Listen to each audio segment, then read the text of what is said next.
Reality recap. And hi, Evelyn.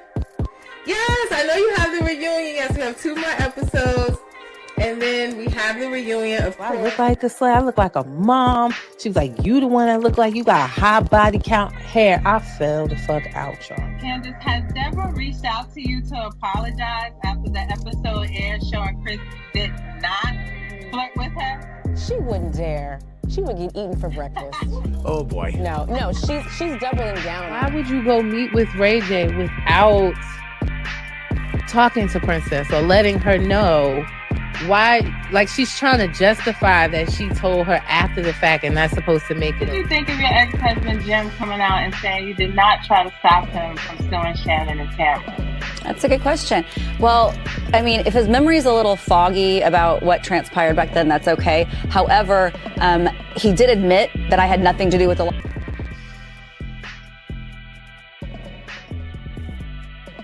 Reality recap. Reality recap. What's up, y'all? It's your girl V with Reality Recap here for another Tea Talk session. And today we are going over this past Tuesday's episode of Real Housewives of Beverly Hills. I have a few thoughts. Make sure you like, share, and subscribe to my YouTube channel so you don't miss any of my recaps. Also, make sure you comment on it. Let me know your thoughts on the episode as I give you my unsolicited thoughts. And follow me on Instagram and Facebook at reality_recap so that you get all the reality news right here 24/7. All right. And let's just make sure we have the banner scrolling across so you know if you want to support at Cash App is $reality recap. I appreciate all your support so far, helping me grow my studio equipment, travel to content events for reality TV shows, all those good things. I appreciate it. As well as, again, subscribe to my YouTube channel at Reality Recap 2876. All right, let's get into it. So we know already in this episode that Bose is planning a trip to St. Lucia. Can I just say, I love St. Lucia. Before kids, I was a traveler, okay, and would go on my own. But I actually went to St. Lucia with my husband. He wasn't my husband then, I don't think, but we were in a relationship. But St. Lucia is beautiful. It's fun. The people are warm, welcoming. It's a good, safe time. Great, just views, beaches, everything about St. Lucia. It's actually my number one trip destination out of all the places I've been to. So if you haven't gone, you must go. On Fridays, they have like this party in the street, I think even Bose mentioned it. It might be called the street market or something, but Friday nights, the street turns into a full on block party, food, drinks, dancing. It's just an amazing time. So if you haven't, it's a really dope place to visit. But anyway, back into it. Garcelle and Dorit both are talking about their meetup that we saw in the previous episode. So Dorit is talking to Erica and Bose. Garcelle is talking to Sutton, and they're talking about their lunch and how they spoke on Dorit and Sutton's relationship, and Dorit mentioning how Garcelle has rose-colored glasses on when it comes to Sutton. What I didn't understand is what Garcelle said to Sutton as far as like, I told her she can't make jokes about your drinking or insinuating that you have a problem, but you can. Because she said that Dorit was like, well, she makes jokes about it. Sutton says she doesn't, but Garcelle was like, well, I told her she can't joke about it, but you can. Yet y'all continue to say that she's not a spokesperson. Not gonna say all of y'all, but some of y'all in my comments are saying that Garcelle is not a spokesperson. Sounds like one to me. But Garcelle and Dorit give frenemy vibes, which I'm okay with. They don't go low and start talking about how big their wallets is and nonsense like that. I don't know if they'll ever be, like that. But I like the vibe of their lunch. I like their little frenemy light shade when telling their stories back to how they, sat down to lunch. It was cool. I don't really mind it. Garcelle also talked about that she talked to Kyle. She talked to Dorit about Kyle and Mo and their discussion on that. And Garcelle made it clear in her conversation that, why can't we talk about Morgan, but we can talk about Mo? How come we don't ask, hey, we saw you at the concert after Mo's picture came out. How was the concert? How come you were backstage like you, instead of in the crowd with everyone else? Why can't we ask questions? And while Garcelle, it's cool that she brings up all the stuff no one wants to talk about, but it's getting a little old that we're not learning anything about Garcelle. Yes, we know she has a son, or she has sons, that Oliver struggled with addiction, that she has a new grandbaby. We know more about her children, I guess is what I'm trying to say, than her. What's her dating life like? Let's go on some of your trips for your movie productions that you work on. Let's get to know you and see if you're really interesting outside of stirring the pot, keeping up the mess, being in everybody's business. Love you, Garcelle, a little bit, but I feel like I know more about Bose being on this just one season, and Jennifer Tilly, than we really know about Garcelle, if we're being honest. But she even mentioned, let's bring it up. Let's ask Kyle these questions. And Sutton really was like, I don't want to piss her off. I don't know. And Garcelle said in her confessional that she feels like Sutton is scared of Kyle. She wants Kyle's approval and friendship. I didn't really see that from Sutton until later on in the episode. We'll talk about it, but I guess Garcelle is right in that sense. And Garcelle really don't care who like her. She just want to keep up the mess. It definitely feels like she's another Heavenly, low key, a little Heavenly Junior, not as bad as Heavenly, but it definitely feels like she signed up this season to be like, hey, I'll be the one that's going to keep up the mess. We also see Bose go over Kyle's house to give her invite, where she's giving out those Teflon bags, the ones that Beyonce made legendary. And she had these clear, fun colors, like a plastic one that she was given with gifts in it for their St. Lucia, like welcome or, invite to the trip. They were so dope. But Bose sits down with Kyle, and Kyle crying again, y'all. And I already told y'all I ain't got no sympathy for it.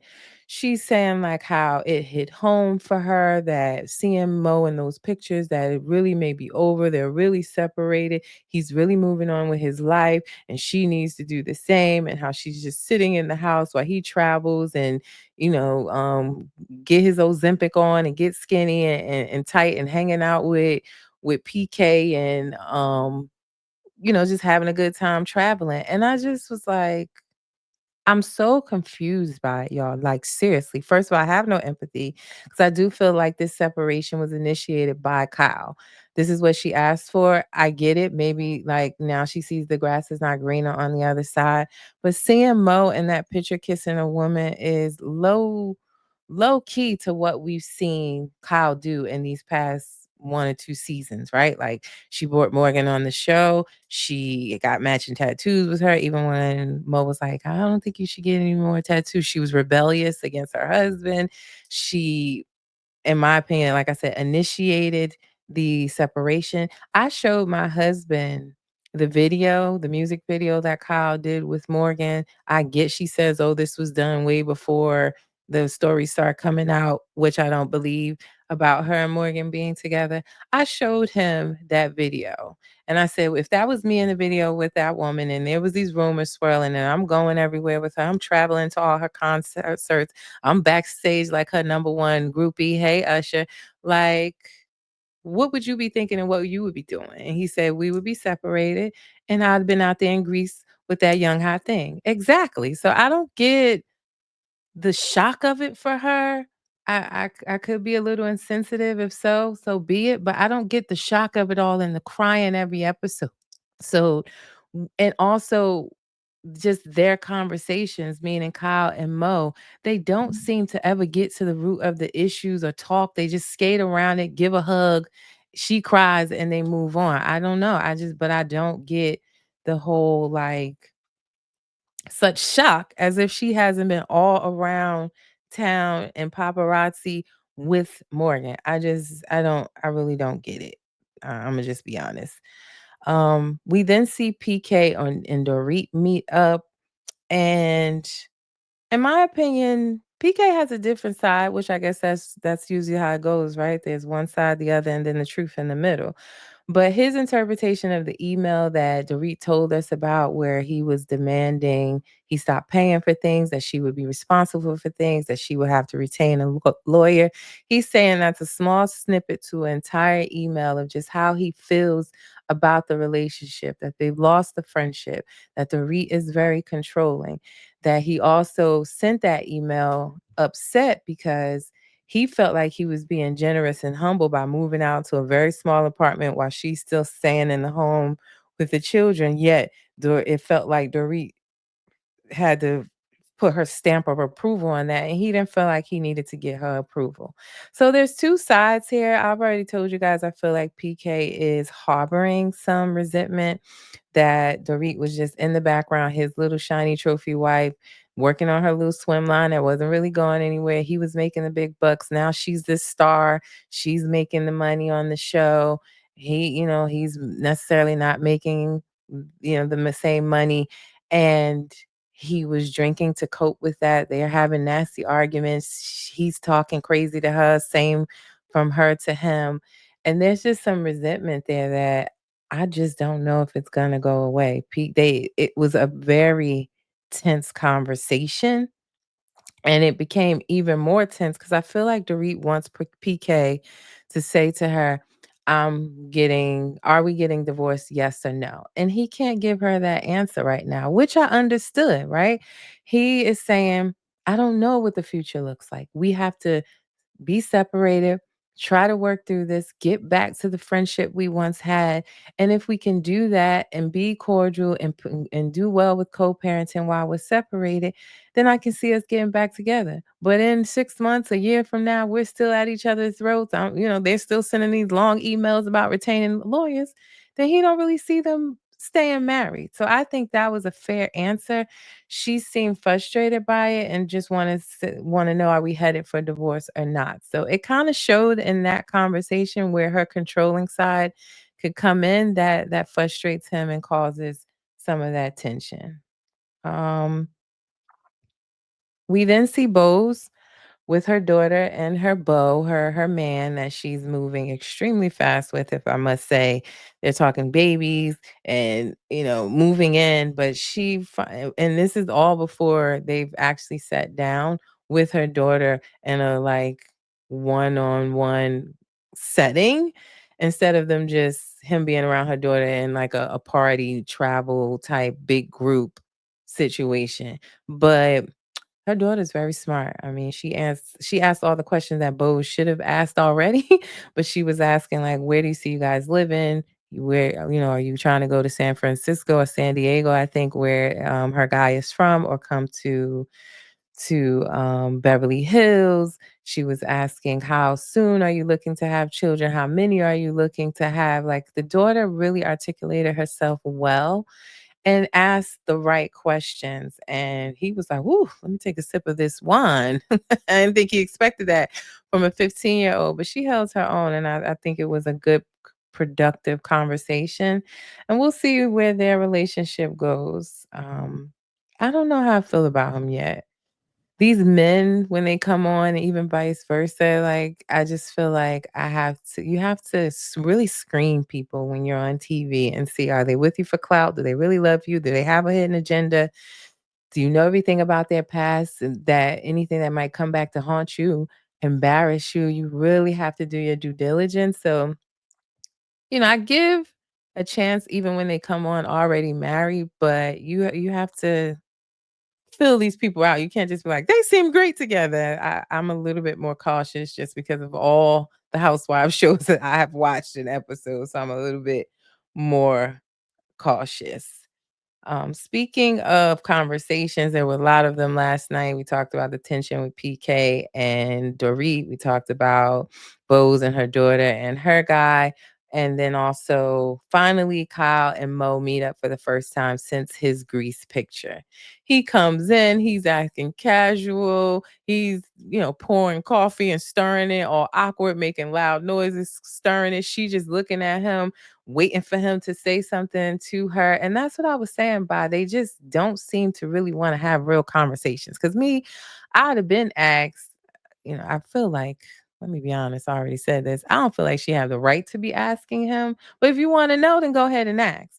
But finally, after beating around the bush of her asking, "How was your trip? How was it? Had a good time?" And he like, "Yeah, I only partied 5 nights. Other than that, it was a lot of rest and relaxation and spa treatments and blah blah blah." They talking all this nonsense. Let's get to the nitty gritty. Who was this chick you was with? Hello, we all want to know. So finally, he addressed it in a manner of, I wouldn't want you to see that. I never want to hurt your feelings or the kids.